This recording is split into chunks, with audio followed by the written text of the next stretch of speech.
From Chicagoland Speedway in Joliet, Illinois, the Indy Racing League is set for its next to last race in the 2002 season.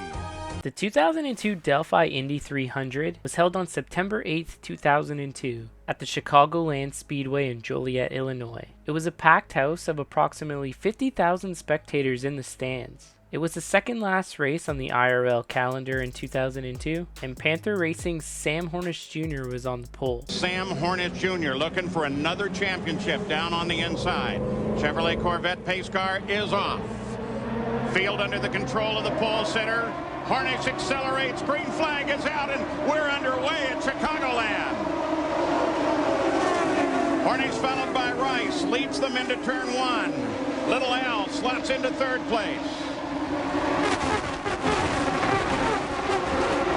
Paul, we've seen Little Al have one of his best weekends here, qualified third, matching the best qualifying he's had all year, but he unloaded off the trailer very strong. He seems very confident. This era was pretty wild for IndyCar, or the IRL more specifically. The way these cars raced on the mile-and-a-half ovals was almost like a mini super speedway race in NASCAR. Cars were tightly packed up and it was nearly impossible for the leader to pull away. But that also created a more even playing field for the teams that didn't have as much funds as the big ones like Ganassi and Penske. As a matter of fact, the racing was so close that the top 10 closest finishes in IndyCar history all happened during this era on mile-and-a-half speedways. The first caution of the race would come out after 14 laps when Laurent Redon blew an engine. A huge puff of smoke came out the car and the caution was thrown to check the track for fluid. Some drivers further back elected to pit under the caution, but most of the leaders stayed out. And when the race restarted, Sam Hornish Jr. was still out front. During the first run of this race, we saw some average speeds of 221 miles per hour.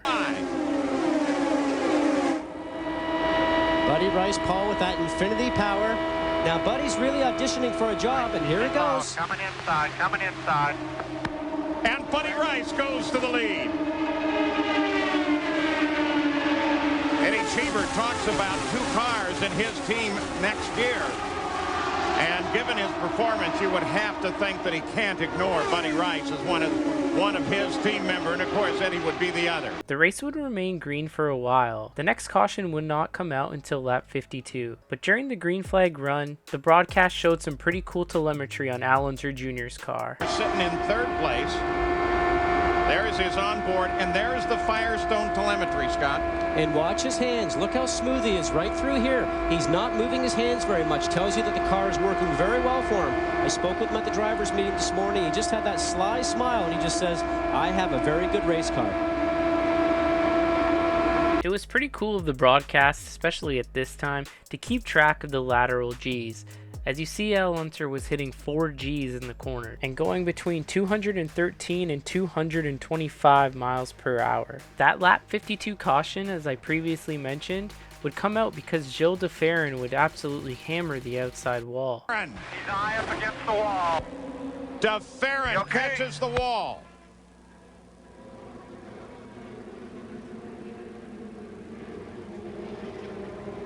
Team was waiting for a response, Paul.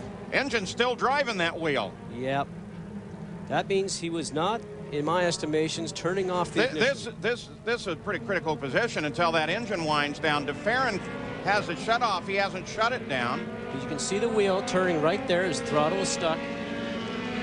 Throttle probably is stuck open. He needs to be able to actually turn the ignition off to cut the engine to shut the power off. We're waiting for some movement from Gil.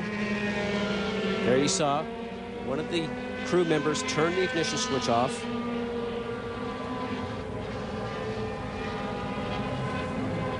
So caution is out for Gil de Ferran on the 52nd lap.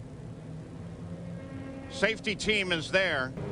See, they're all entering into turn one right now. Oh, got some dirty air right there behind Renna. Lost the front of the car, and up to the wall he went. Tony Renna would actually run out of fuel and lose fuel pressure, which made him slow down, surprising Gil de Ferran. As he tried to make a move to go to the high side, he ended up getting into the wall. This was a pretty serious hit, as the throttle was stuck wide open and looked pretty scary to watch on TV, that's for sure. Gil de Ferran was transported to hospital. He was airlifted to St. James Hospital in Olympia Fields, Illinois, and he was diagnosed with a concussion and a hairline fracture in his left wrist. The leaders would take this opportunity to make their first pit stop of the race. Sam Hornish Jr. would have a slow pit stop and would end up coming out behind Unser Jr. The yellow flag would be out for a total of 22 laps before Unser Jr. would lead the field back to green on lap 74. Miles an hour from the pace of that going right now, which is about 60. Top 10, all in line on the restart. Nobody intervening, and here we go. Castroneves dropped back a little bit on the start. Cheever took a look high on Castroneves, and Hornish looks for the lead.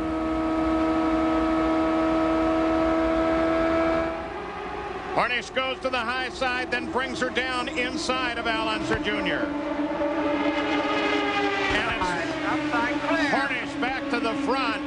No doubt he's begun to think about the extra points available for leading the most laps. The race would run green until lap 87, when Alessio Salazar's rear wing fell backward and he spun on the backstretch, crashing into turn number 3. Watch it's coming. Watch the rear wing up here. Salazar directly ahead. Right the there. wing comes down. Now that happened to Lazier in a practice earlier this year. Same sort of failure. It certainly did. I believe that was at Kentucky, but you can see his wing is down, as we saw earlier on the in-car camera. And very luckily, that happened on the straightaway for him instead of being in the middle of the turn.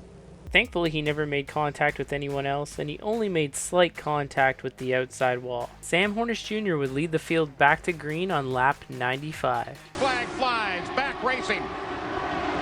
Chicagoland Speedway. Now Giaffoni's going to take a look at second place. He makes a move high on Billy Boat, who moves high as well, taking a look at the lead, Jackaroo. Now this battle is underway up front. A deal has been cut between Unser Jr. and Helio Castroneves. In order to run in the draft, you have to have a dance partner. They've decided that they will dance together and try and work their way through traffic. The fourth caution would come out for debris after Robbie Buell and Dan Weldon made contact. This would bring pretty much everyone down pit road for tires and fuel and adjustments, and Helio Castroneves would win the battle off of pit road. Helio, however, was not in the lead of the race. Some guys decided to stay out, and Scott Sharp would lead the field back to green on lap 121. Scott Sharp is in front of the field, and here we go again.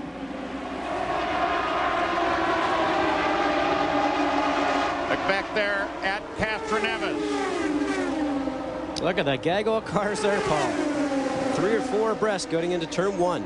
The race would run green for quite some time, and by lap 144, the guys that stayed out on that last caution had to make their green flag pit stop. On lap 151, leader Scott Sharp made his green flag pit stop. But unfortunately for Scott Sharp, just a few laps later, the 5th and final caution of the race would come out.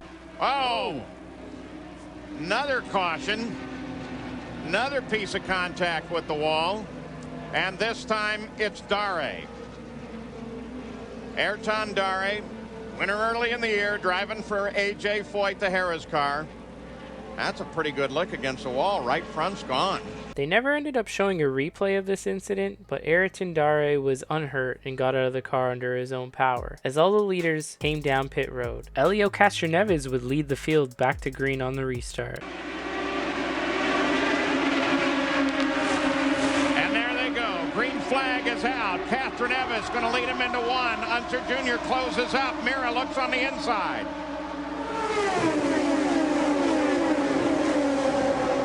Hornish comes high on Vitor Mira. And goodbye, Hornish. He is on his way. He said he was looking for the front. He's partway there. Oh, he's going to get a great draft here, Paul, with both those guys running side by side, creating a big hole in the air for him. Oh, and he slips in under Helio Castroneves and picks up Unser Jr. Castroneves is 4th to the high line.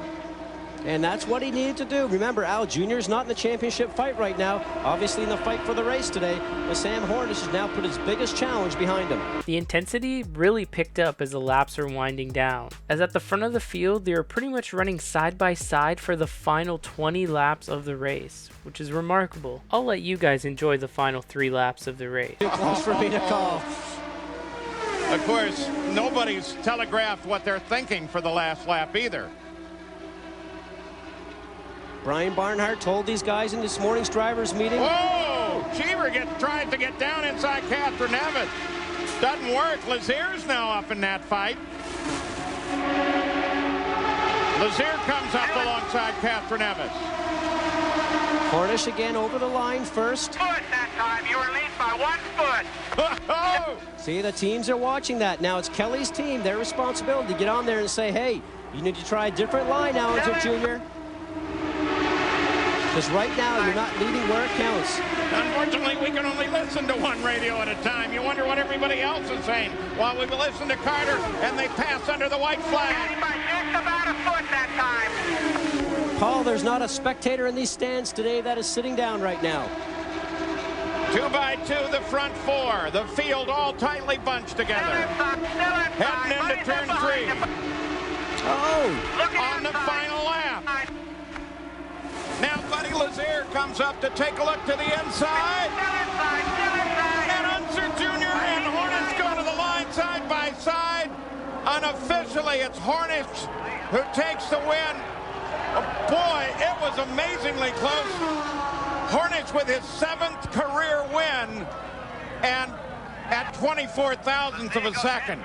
So there you have it, the closest finish in IndyCar history in the IRL series at the time at Chicagoland Speedway. 24 thousandths of a second. That is ridiculously close. Absolutely insane how close they came. And it's also a miracle that no one ended up wrecking into each other during those last 30 laps. It was definitely some wild times during this era of IndyCar on the 1.5 mile ovals. So that'll do it for today's video. Thank you guys so much for tuning in. I appreciate it. Subscribe to my channel for more great IndyCar content just like this video, as well as some other motorsports related content, including NASCAR, IMSA, and Formula 1. Thumbs the video up if you liked it, or simply thumbs it down if you didn't. Either way, I appreciate your feedback and comments, and I'll see you guys in the next video. Take care, everybody.